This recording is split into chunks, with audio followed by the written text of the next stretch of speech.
Hey, what's going on? What's going on? My name is Ola. We're back here. Today we're talking about flipping houses for a living. And I'm going to take it a little further. We're going to talk about how you can make $10,000, $20,000 per month. And the reason why I'm sharing this with you is knowledge from hands-on experience. I've done this. And as a matter of fact, I'm building a brand new business. We are going to prove again that it works all the time. I've done it quite a few times.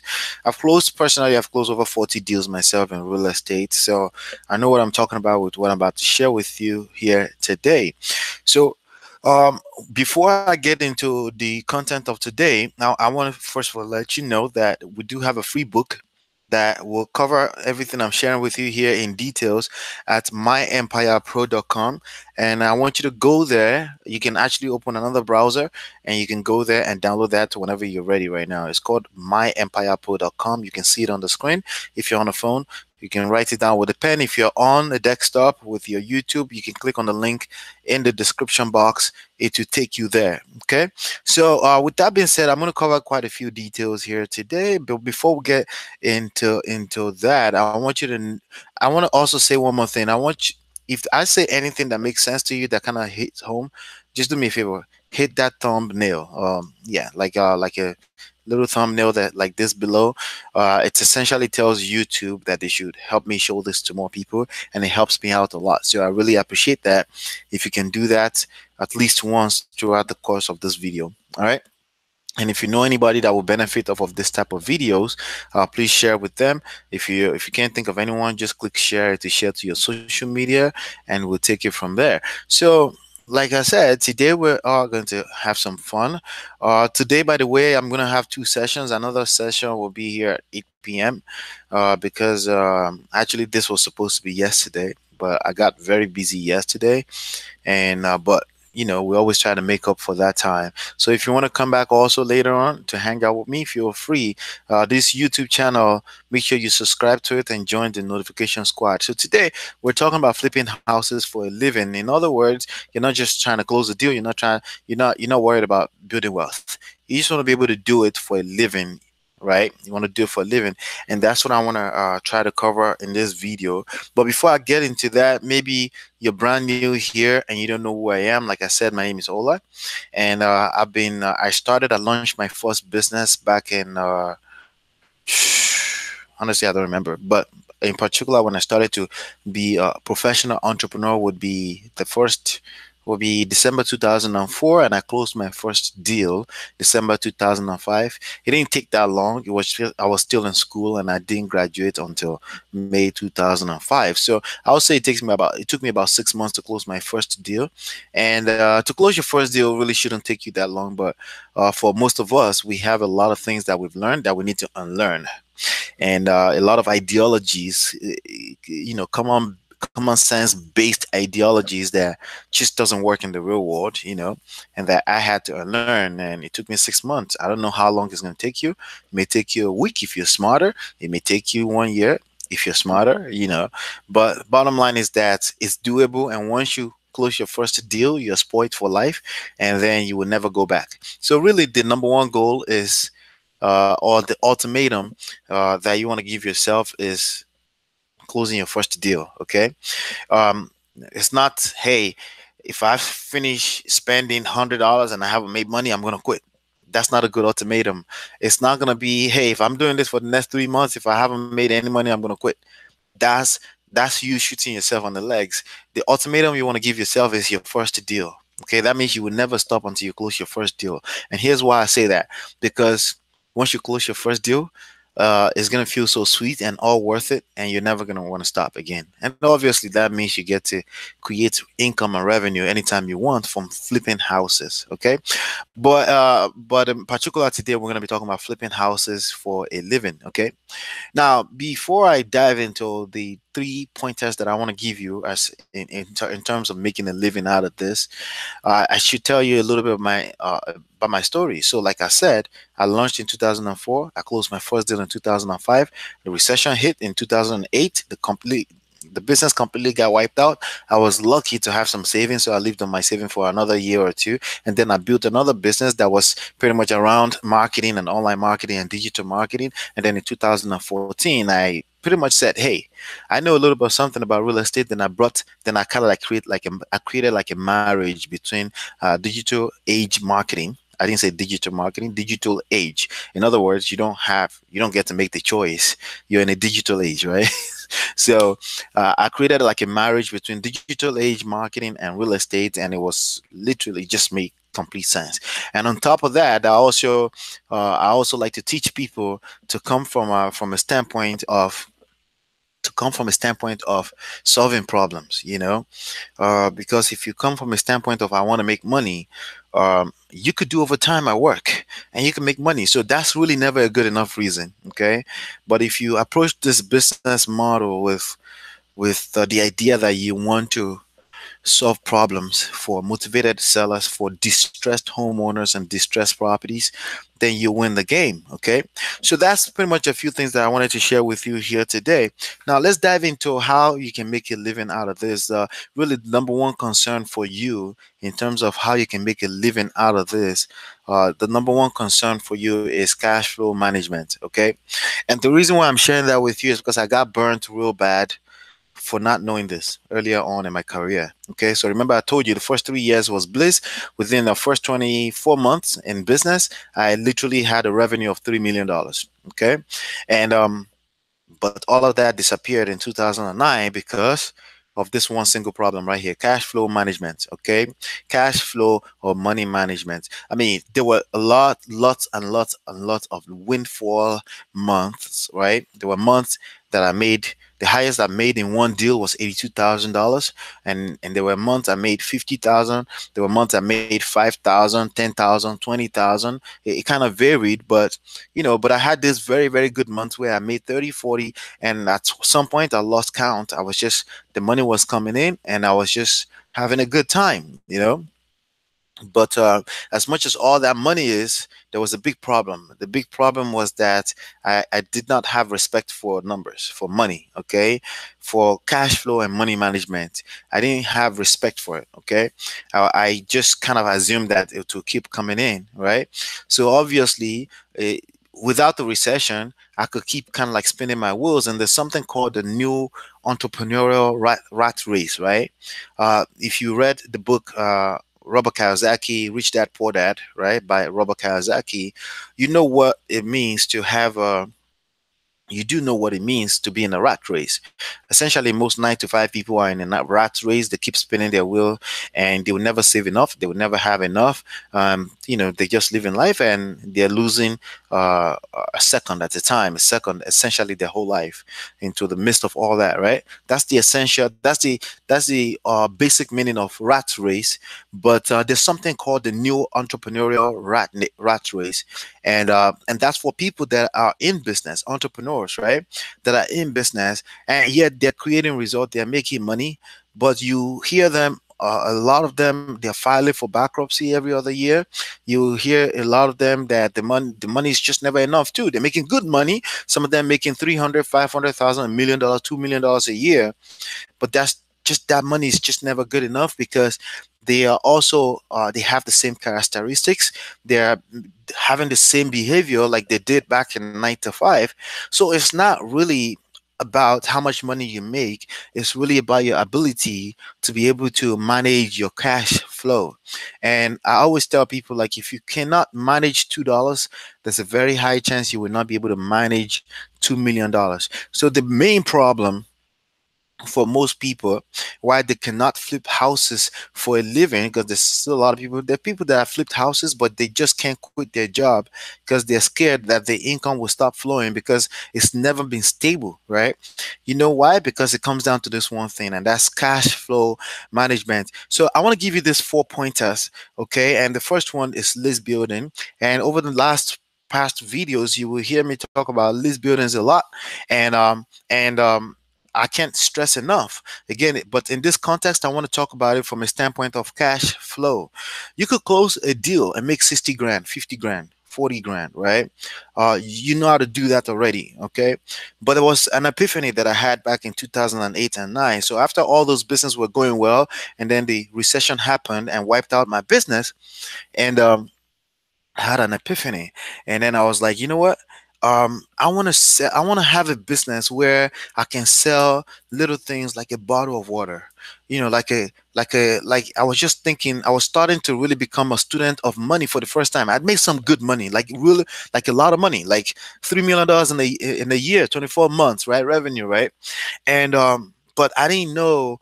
I didn't know specifically. I did not know how to manage cash flow, right? Windfall, good money, right?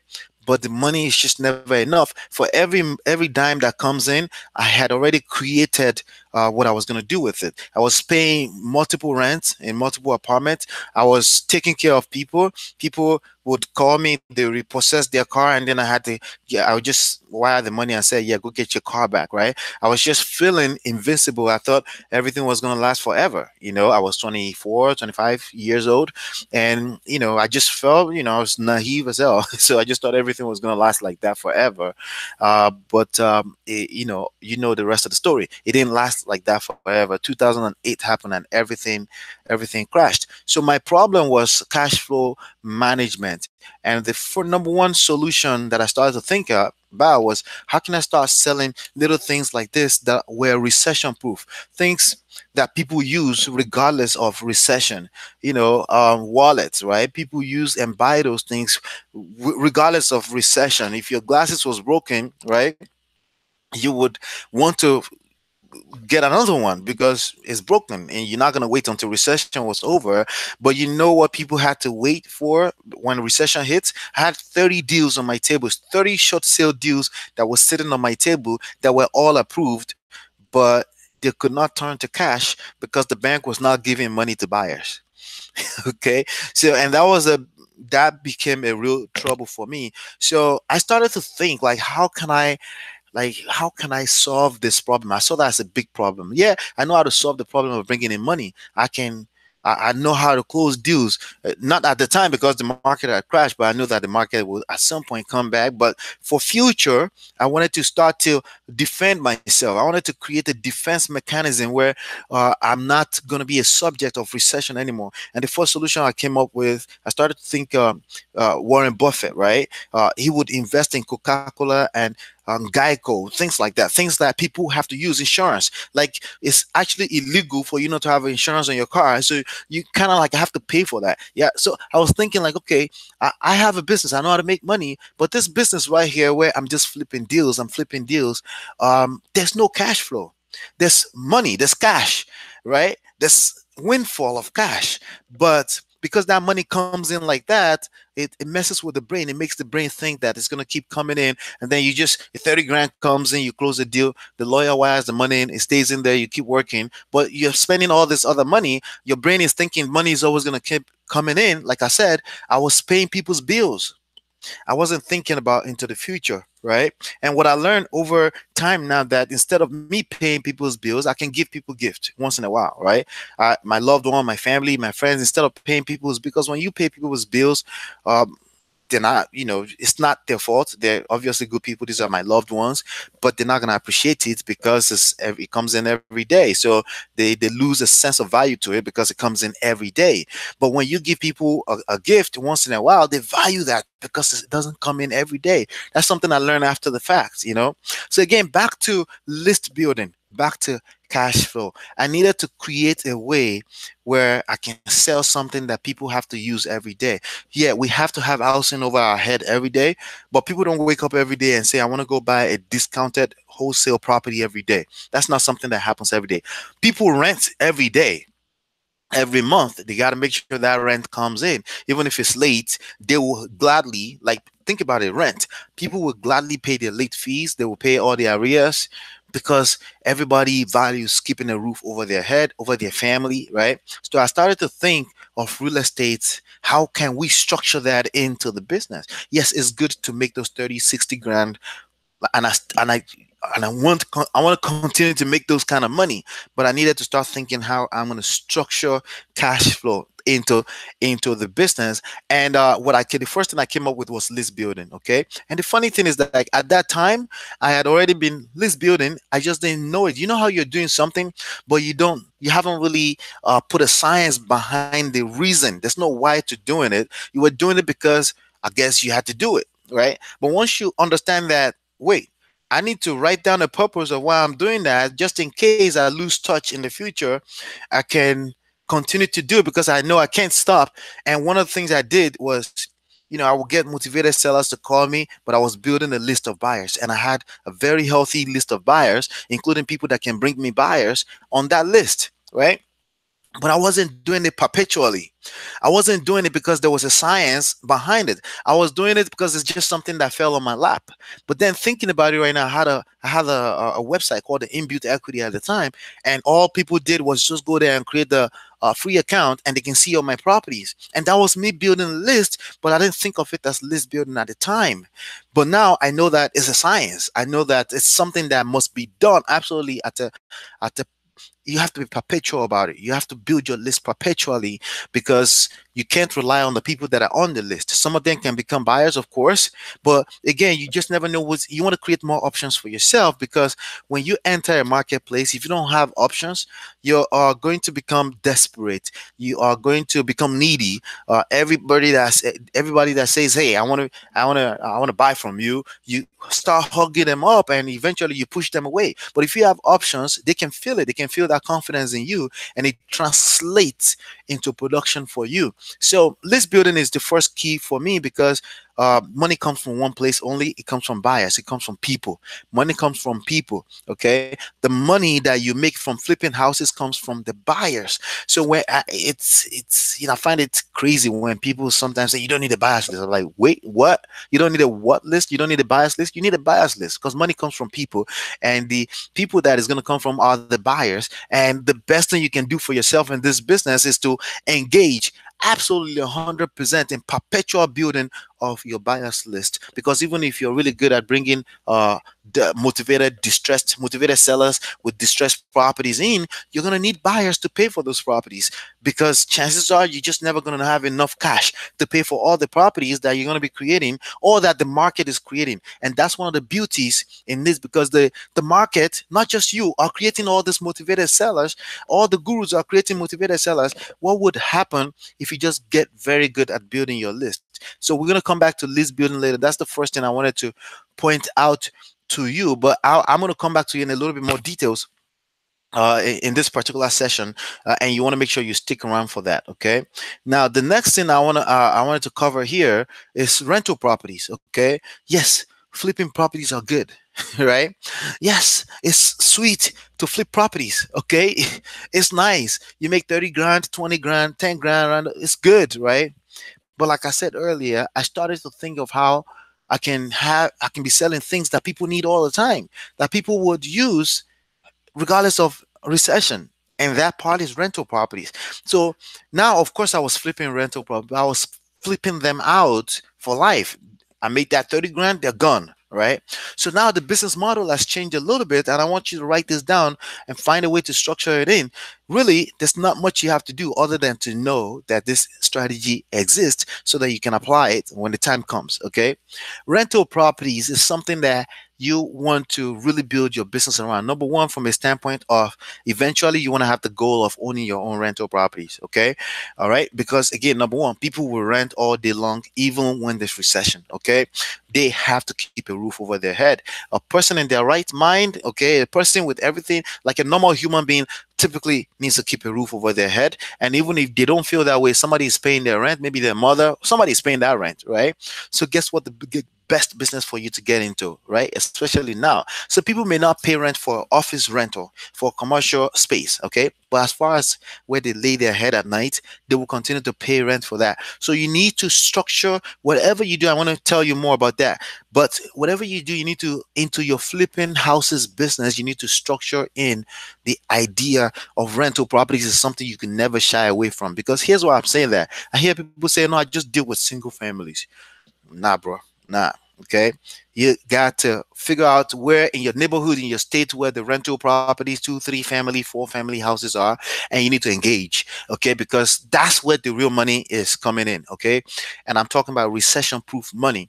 There is money in single-family homes, obviously, but those are the first homes that that people lose when there's recession. Those are the value in a single family home essentially is it's a bubble, okay, because people go there and they fall in love with a kitchen, and they increase the value just like that. But the value of a rental property is based on the fact that it produces income. Okay, it's a producing asset. Okay, it's a performing asset. It's continue to bring in money every month, not just when you sell later on down the line based on speculation. Okay, because I mean, you're getting the mortgage for 30 years, so the first plan is that you're not going to sell for 30 years. People do sell, of course, but I'm saying the value in that single family home was based on emotions. The value in the rental property is because it produces real money. Okay, every month. Okay, so that's something that you definitely want to make sure you apply to your flipping houses business if you want to make a living from it, with and being able to sleep at night like a baby, so you don't have to worry about recession happening and then all your income getting wiped out overnight. I was lucky when that happened because, again, I was still young, 28 when that happened, so I could still start fresh, and but there were a lot of people that it wasn't easy. Their whole livelihood got wiped out, and there were people that had nothing to do with real estate, but their 401k got slashed into 50% of its value, and that's because ultimately they were not well recession proof. And if you're going to be a wealth builder of any type, uh, learning the heart and science of recession proof portfolio is something that you will continue to be a student of, by the way. So please pay attention to that. Okay, the next thing I want to point out here for you is property management. Okay, so property management, the next one after that is creative real estate investing. I'm going to talk about that as well.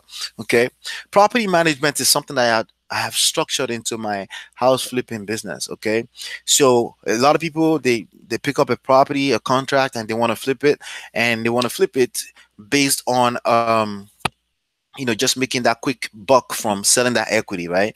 And that's good, like I said earlier. But how about start thinking of how you can structure in royalty into the future into your deals? Okay, and the way I do that, I'm going to share with you in words right now. Very soon you will see it in a book or something like that. But let me just share with you in words, right? So I'm flipping a rental property. Number one, I'm not flipping it at 75% of its ARV of after repair value. Okay, I could flip it for as much as 90%, as long as the numbers, when broken down, the buyer gets a cash flow with respect to the fact that I can continue to manage the property for them. And managing the property for them, the fees can go from anything from 5 to 12% of the income that the property is producing. Okay, so if a property is producing $10,000 per month, I can make $1,000 just for helping them manage the property. So I structured in my property management into my business essentially, and I don't have to be the one managing. I just partner with property managers, okay, and I can do it as well too, and I can create a portfolio of properties that I don't necessarily own, but I am managing for the people that have bought properties from me in the past, and they have invested interest in doing that with me, doing that business with me, because now they don't have to be a landlord, they can just be an investor. And for me, it's a business model for me, meaning it's just an operation, right? And I get to make $1,000 from a property that I don't necessarily own, and it's in both of our best interest to make sure that the property is always rented out 100%, 0% vacancy. And when it's vacant, we take on the task together in partnership to make sure that property is always rented out, because my income as a property manager comes from that. Okay, because it's an ongoing income, right? And plus also the homeowner, obviously, they keep paying down this equity on this property, and they're making money from the property for as long as it's being rented out fully. So it's like a partnership made in heaven, and everyone has invested interest in the deal. But for you as a house flipper, I'm telling you right now, you need to structure that into your deal. Don't just be there just to make 30 grand. See if you can make 25 grand and be able to make $300 every month, $500 every month from helping them manage that property, because it creates the number one problem I told you earlier. It creates the solution for that cash flow in your business. You have all this $300, $500, $1,000 coming in from every angle every month, then you can rest at night and know for sure that income is coming in. But if you're just dependent on 30 grand deals, then when recession happens, then your business is essentially wiped out because properties are not moving as fast as they would move, and recession would come every 5 to 10 years. I don't know if you know that already. Okay, so that means a couple of times in your lifetime is going to happen. And if you don't have all this cash flow things structured into your business, and then you're going to suffer. Okay, and that takes me to the next one here, which is creative REI, creative real estate investing. It's not every time you're just going to look to flip and be out. Okay, sometimes deals can almost fall apart and you're just left with getting creative with your lawyer and coming up with something that maybe produce cash down the line, but you get to close the deal right now. The point here when I say creative real estate investing is to not be close minded on what strategy you want to use to exit the deal. Don't be close minded about it. Feel free to structure in royalties over time, which is what I showed you earlier, which is property management. You can structure that into your business. Feel free to go ahead and get your license. Get licensed. Don't ask questions, do I have to be licensed? There is no restriction against you to do real estate wholesaling and real estate flipping and real estate investments. If you're licensed, the only thing it can do to you is add more value to your business. So I always tell people, get somebody on your team to get a license, or you go get the license because you're going to learn the laws of real estate that you probably didn't know before. In a few weeks, you'll be licensed. Just get the license. The only requirement of you by the government when you're licensed and you're taking a buyer or seller position in a transaction is you need to disclose that you're licensed. That's it. Just you need to let everybody know that, hey, by the way, I'm a licensed realtor.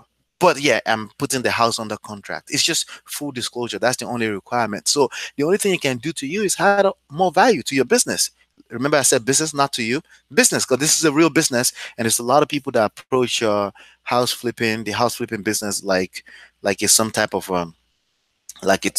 hobby, right? And they don't take it serious, because they have other lives, they have other jobs. So, it's just going to be waiting for them anyway, forgetting that they're burning time away. Okay. So just keep an open mind. So again, the things I covered here today when it comes to cash flow management, I'm going to add that you need to monitor every dime in your business. I don't care how rich you think you are, every penny must be monitored and must be accounted for.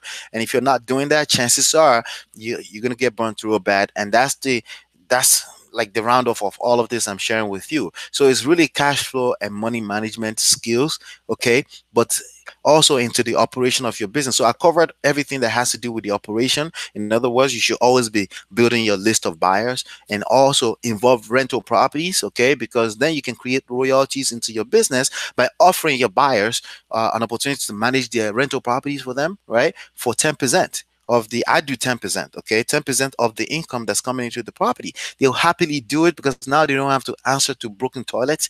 And for you, it's a business model. In other words, you can hire employees to take care of that part of your business for you. So structure and property management, and be creative. Don't be close-minded on how you want to exit a deal. So now back to list building. The first one on this list, I'm gonna keep making noise about this here, and this is where I come in to help you. What you're gonna learn inside of the book, myempirepro.com, is essentially list building. Okay, in 200 pages, you're gonna learn what it takes. Okay, you're going to learn what it takes to build your list, and that's what I want to share with you. So go into myempirepro.com, download the book, okay, and go all the way through inside and go all in. Okay, you're going to learn list building. Here's why I want you to learn list building. The one thing that is missing in the marketplace of real estate wholesalers and house flippers is buyers. The money comes from the people. So if you can be the person to bring that to the table by learning the skills that I'm going to teach you on how to build your list online of qualified buyers, if you can learn that, you'll become very valuable in the marketplace, to yourself, to the gurus that already exist in the because many of them need buyers for all the properties they're picking up, right? To your other colleagues, to all the other people you can collaborate with. You can create all kind of joint ventures when you have a healthy, ever-growing list of buyers in your business. This is where I come in and I can help you with that. So, and I touch over there, finding on the deals under contract. You're looking for properties with equity, all that stuff. But at the end of the day, money comes from people, right? If you're looking for a list of sellers, you could just go to myempirepro.com/redx. that you can see the link on the screen, and you'll find a ton of people that you can approach and market to sell you their property. But when it comes to buyers, you are responsible for building that list, okay, for your marketplace, for your local market. If you can do that, you make tons of money. Even if you don't know how to find deals, you'll be able to sell the deals that other people are finding, that all the gurus are finding, and you can assign your buyers to them, okay, and you can make money in joint venture, in partnership. You can also collaborate with some of these buyers to buy some of the best deals on market for fix and flip. It just opens wide up a wide range of possibilities for your flipping houses business. Okay, so yeah, go to myempirepro.com and get your copy of the free book, and share this video with everybody you know will like it. That's simply by clicking on the share button. Give me a thumbs up. If you haven't done it yet, just click on the thumbs up on this video. Hopefully that's enlightening. Hopefully this video has been enlightening and educational and entertaining for you, and I will see you on the next one, and peace.